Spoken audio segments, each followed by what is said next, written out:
নমস্কার বন্ধুগণ, নিশাচরি কথা ফিরে এসেছে আরেকটি নতুন পর্ব নিয়ে। আমাদের এই সপ্তাহে যে গল্পটি আমরা আপনার সামনে উপস্থাপনা করছি সেটির নাম হচ্ছে বজ্রপাত। রচনা সৈকত মুখার্জি। গল্প পাঠে আমি সন্টু। গল্পটি ভালো লাগলে অবশ্যই চ্যানেলটিকে সাবস্ক্রাইব করবেন এবং ভিডিওটিকে লাইক করবেন, এবং এগুলো কিছুই করার জন্য আপনাদের কোনো রকমের টাকা ব্যয় করার প্রয়োজন নেই। এটি সম্পূর্ণ বিনামূল্যে। তো তাই সময় নষ্ট না করে চলুন আজকের গল্পটি শুরু করছি। শুরু হচ্ছে বজ্রপাত। মাস্টারমশাই, মাস্টারমশাই! ছুটতে ছুটতে এসে এইটুকুই বলে হাঁফাতে থাকে শুভম। সবাই বলে স্কুল মাস্টারির চাকরি নাকি সব থেকে সুখের চাকরি। তবে সে যে কত সুখের চাকরি সেটা হাড়ে হাড়ে টের পাচ্ছেন হারাধন বাবু। Unit test, mid day meal, তারপরে এটা তো বোর্ডিং স্কুল। সবচেয়ে বেশি কাজের চাপ, এবং সবসময় সেই কাজের চাপ। সামনের সপ্তাহে ছেলের বিয়ে, তাও তিনি ছুটি পাননি। ফোনেই গিন্নির সাথে প্রয়োজনীয় কথাবার্তা সেরে নিচ্ছিলেন। কথার মাঝে শুভম এসে পড়ায় বাধ্য হয়ে কথা থামাতে হলো। হেড স্যার যে যথেষ্ট রাগী সে কথা সব ছাত্ররাই জানে। হারাধনবাবু তার রাগী গম্ভীর গলাতে শুভমকে বললেন, কি হলো? মাঠে বাঘ বেরিয়েছে নাকি? এমন ছুটতে ছুটতে আসার কি হলো? তখনও হাঁফাচ্ছে শুভম। দুটো ঢোক গিলে মুখ কাচুমাচু করে বলে, নতুন ছেলেটা। এইটুকু বলেই থেমে যায় শুভম। নতুন ছেলেটা কি করেছে? এক ধমক লাগালেন হারাধনবাবু। এবার আঙুল তুলে পুরনো হোস্টেল বাড়িটার দিকে আঙুল তোলে শুভম। ওখানে ঢুকেছে ছেলেটা। আঁতকে ওঠেন হারাধনবাবু। তোরা ছেলেটাকে বলিসনি ওখানে কারো ঢোকা বারণ আছে? আমরা কেমন করে জানবো মাস্টারমশাই যে ওখানে ঢুকবে? আমরা সবাই মাঠে ফুটবল খেলছিলাম। হঠাৎ দিনেশ খেয়াল করে ছেলেটি দোতলার বারান্দাতে দাঁড়িয়ে আছে। আমরা সবাই ওকে ওখান থেকে চলে আসতে বললাম, কিন্তু ও ভেতরে ঢুকে গেল, এখনও বেরিয়ে আসেনি। হারাধনবাবু আজ প্রায় 19 বছর আছেন এই স্কুলে। তখন এই বিল্ডিংটাই ছাত্রদের হোস্টেল ছিল। সেবারে এক কালবৈশাখী ঝড়ের রাতে বজ্রপাতের ফলে হোস্টেলের একটা অংশ পুরো ভেঙে পড়ে।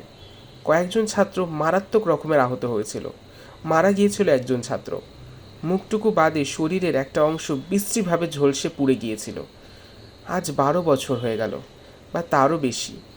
এখনও সেই দিনের ঘটনা মনে পড়লে শিউরে ওঠেন হারাধনবাবু। তারপর বছর খানেক ওই বিল্ডিংয়ে অমন অবস্থাতেই পড়ে থাকে। হোস্টেলের ছেলেদের স্টাফ কোয়ার্টার্সে নিয়ে আসা হয়, কিন্তু বেশ কিছুদিন পর থেকে যতবার ওই বিল্ডিং সংস্কারের চেষ্টা হয়েছে একটা না একটা অঘটন ঘটেছেই। দোতলা অবধিতে কেউ পৌঁছাতেই পারেনি। শেষ অবধি ভুতুরে বিল্ডিং নাম দিয়ে বিল্ডিংটাকে ভাঙাচোরা অবস্থাতেই পড়ে আছে। এই নতুন ছেলেটা তো সদ্য কয়েকদিন হলো ক্লাস 6-এ ভর্তি হয়েছে। ওর বাবা মা দুজনেই কিভাবে যেন মারা গেছে। জ্যাঠা এসে ভর্তি করে দিয়ে গেছেন। উনি বলেছিলেন অবশ্য ছেলেটি বড় দুরন্ত, কিন্তু এই কদিনে তো ছেলেটিকে বেশ চুপচাপই মনে হচ্ছিল। আর ভেবে কি হবে? এখন ভালোই ভালোই ছেলেটাকে ভুতুরে বিল্ডিং থেকে বের করে আনতে পারলে হয়। না হলে কি কৈফিয়ত দেবেন ওর বাড়ির লোকের কাছে? আর শুধু কি বাড়ির লোক, পান থেকে চুন খসলেই পার্টি থেকে মিডিয়া কেউ ঝাঁপিয়ে পড়তে বাকি থাকবে না। স্কুল ছুটির পর প্রতিদিন বিকালে তো ছেলেরা এই মাঠেই খেলা করে। ওই ছেলের এই সন্ধ্যের মুখেই ও ভাঙা বিল্ডিংয়ে ঢোকার কী দরকার পড়লো কে জানে। আজকালকার ছেলেপিলেগুলি বড্ড পেয়ারা। আর দেরি না করে শুভমের সাথেই ওইদিকে পা বাড়ায় হারাধনবাবু। অন্য ছেলেরা সব মুখ কাচুমাচু করে দূরে দাঁড়িয়ে আছে। হারাধনবাবু বিল্ডিংয়ের দিকে এগোতে গিয়ে থমকে যান। গতবার এক মিস্ত্রি জোর করে ঢুকেছিল বিল্ডিংয়ে, ঘরের জিনিসপত্র বের করে আনবে বলে। কিন্তু কি হলো, সবার সামনে সুস্থ মানুষটা মুখে রক্ত উঠে মারা গিয়েছিল। ডাক্তার ডাকার সময়টুকু অবধি পাওয়া যায়নি। খানিক পিছিয়ে আসেন হারাধনবাবু। যা তো, স্টাফ কোয়ার্টার্স থেকে স্যারদের ডেকে নিয়ে আয় তো। হারাধনবাবু ছাড়া আর দুজন স্যার থাকেন এখানে। একা কোনো সিদ্ধান্ত নেবার থেকে সবাই মিলে ভেবে কাজটা করাই ভালো। হারাধনবাবু মুখ থেকে কথাটা বের হতে না হতেই দুজন ছেলে ছুট লাগায়। হারাধনবাবুর হাঁক পড়েন, রামদিনকেও ডেকে আনবি। স্কুলের দারওয়ান কাম নাইট গার্ড রামদিন, পেটানো চেহারা, ভয়ডর খুব একটা নেই। এই সমস্যায় তো রামদিনের মতো মানুষকেই সাথে দরকার। ছেলেটি ভেতরে কি করছে কে জানে। সারা শব্দও নেই। মরে ফরে গেল না তো? না স্যার, মরিনি, এই তো আমি। চমকে ওঠেন হারাধনবাবু। আরে, ভূতের মতো দুম করে এই ছেলেটা উদয় হলো কোথা থেকে? এক্ষুনি তো সামনে কেউ ছিল না। কোনো রকম নিজেকে সামলে তিনি ধমক দিয়ে জিজ্ঞাসা করেন, আচ্ছা, এই বিল্ডিংয়ে কেন ঢুকেছিলে?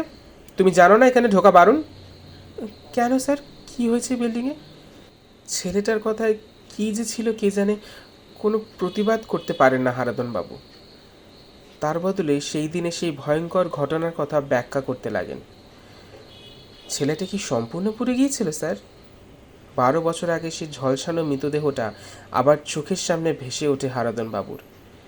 এত বছর পরেও যেন ভয়ে শিউরে ওঠেন তিনি। সামনে দাঁড়ানো নতুন ছেলেটাকে হাসতে দেখে মাথায় আগুন জ্বলে যায় হারাধনবাবুর।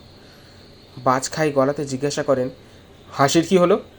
ছেলেটা তার পুলোভারটা খুলে ফেলে। দেখুন তো স্যার, এর থেকেও কি বেশি পুড়েছিল? চমকে ওঠেন হারাধনবাবু। কি বিভৎসভাবে পোড়া শরীরের বাম দিকটা! এ তো সেই 12 বছর আগের বাজ পড়ে ঝলসে যাওয়া ছেলেটাকে দেখছে মনে হচ্ছে। আকাশে তো মেঘ ছিল না, তবু খুব জোরে বিদ্যুতের চমক আর মেঘের গর্জন। কাছাকাছি কোথাও কোথাও বাজ পড়ল। ভয় হাত পা ঠান্ডা হয়ে আসে হারাধনবাবুর। উনি পেছন দিকে জোরে ছুট লাগান। ওই তো বঙ্কিমবাবু আর দয়ালবাবু আসছেন। দয়ালবাবু জিজ্ঞেস করলেন, ছেলেরা কি বলল? কিছু তো বুঝতে পারলাম না। কে ঢুকেছে ওই ভুতুরে বিল্ডিংয়ে? বঙ্কিমবাবু বললেন, ওরা বলেছে নতুন ছেলেটা নাকি ওই ভুতুরে বিল্ডিংয়ে ঢুকেছে। কিন্তু ওর জ্যাঠা আমাদের মোবাইলে ফোন করেছিল, ওর ঠাকুমা অসুস্থ, তাই ওকে নিতে আসবেন আগামীকাল। ছেলেটাকে আমরা ঘরে ডেকে পাঠিয়ে এই কথাটাই বলছিলাম। ও তো আমার ঘরেই ছিল।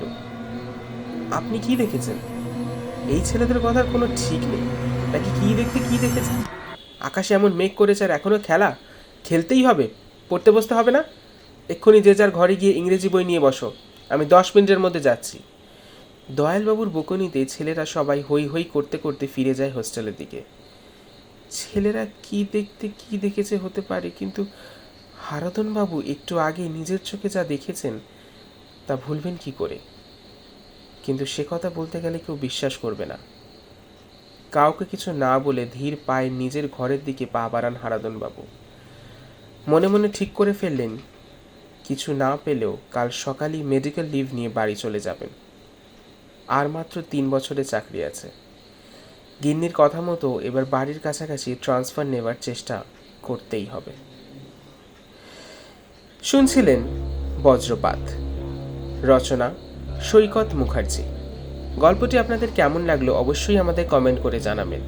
ভিডিওটিকে লাইক করবেন এবং চ্যানেলটিকে সাবস্ক্রাইব করবেন এই ধরনের আরও নতুন নতুন গল্প শোনার জন্য। এবং এইগুলো করার জন্য আপনাদের কোনো রকমের টাকা খরচ করার প্রয়োজন নেই, এটি সম্পূর্ণ বিনামূল্যে। আমরা প্রত্যেক শনিবার রাত 9টায় ফিরে আসি নতুন নতুন গল্প নিয়ে, এবং পরের শনিবারও আমরা ফিরে আসব।